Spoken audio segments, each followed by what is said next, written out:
Peut-on vraiment croire qu'un requin peut terroriser une station balnéaire? C'est exactement ce qui se passe à Amity Island. L'été arrive, les touristes affluent, et avec eux, une menace silencieuse rôde dans les eaux. Une série d'attaques horribles, un corps retrouvé sur la plage, et la panique s'empare de la petite ville. Le chef de la police, Brody, sait que les habitants ne peuvent pas rester dans l'ignorance. Il faut agir, mais les intérêts économiques pèsent lourd face à cette terreur océanique. Alors que les fêtes battent leur plein, Brody lutte non seulement contre un prédateur, mais aussi contre des décisions biaisées. Sous l'eau, le grand requin blanc guette. C'est la confrontation inévitable entre l'homme et la nature.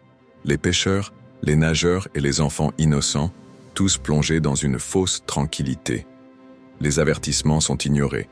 Brody va devoir rassembler des alliés, engager une chasse ou risquer que des vies soient perdues.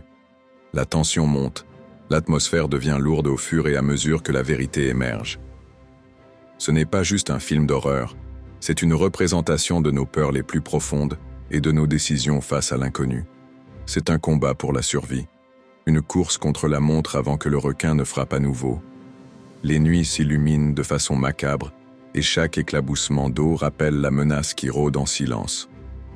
Brody se retrouve à remettre en question non seulement la sécurité des plages, mais aussi le courage du cœur humain lorsqu'il se heurte à cet agresseur des mers.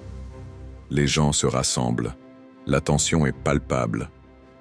Le dénouement approche.